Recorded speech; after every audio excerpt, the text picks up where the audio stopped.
नमस्कार मित्रांनो, आज आपण महाराष्ट्रातील महत्त्वाच्या राजकीय पक्षांची नावे आणि त्यांची निवडणूक चिन्हे कोणती आहेत ते आपण बघणार आहोत. ओके.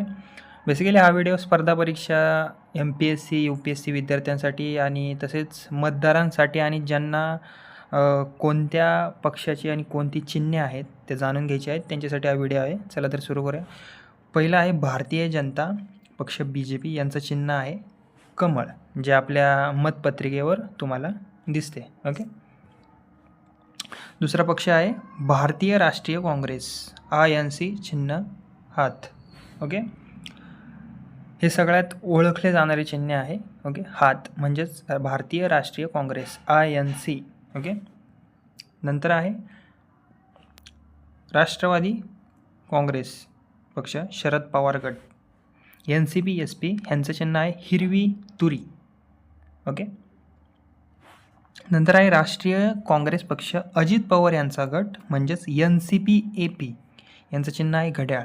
लक्षात ठेवा, राष्ट्रीय काँग्रेस पक्ष हे दोन गटात विभागले गेले आहेत, शरद पवार गट आणि अजित पवार गट. NCP AP यांचं चिन्ह आहे घड्याळ. ओके. नंतर आहे शिवसेना, उद्धव ठाकरे यांचा गट शिवसेना म्हणजेच UBT, यांचं चिन्ह आहे ज्योतीसह मशाल म्हणजेच मशाल यांचं चिन्ह आहे. ओके. शिवसेना हा गटसुद्धा, शिवसेना हे सुद्धा दोन गटात विभागले गेले आहेत. नंतर आहे शिवसेना एकनाथ शिंदे गट, बाळासाहेबांची शिवसेना म्हणून ओळखले जाणारे चिन्ह आहे धनुष्यबाण. ओके. नंतर आहे बहुजन समाज पक्ष BSP, चिन्ह आहे यांचं हत्ती. ओके. नंतर आहे आम आदमी पार्टी, यांचं चिन्ह आहे झाडू. ओके. तसेच महाराष्ट्र नवनिर्माण सेना म्हणजेच माननीय राजसाहेब ठाकरे यांची सेना, यांचं चिन्ह आहे रॉकेट. नंतर आहे पीपल्स रिपब्लिकन पार्टी, यांचं आहे शेतातील पीक. ओके. नंतर आहे शेतकरी कामगार पक्ष, यांचं चिन्ह आहे ट्रॅक्टर. नंतर आहे वंचित बहुजन आघाडी VBA, चिन्ह आहे सूर्यमुखी फूल.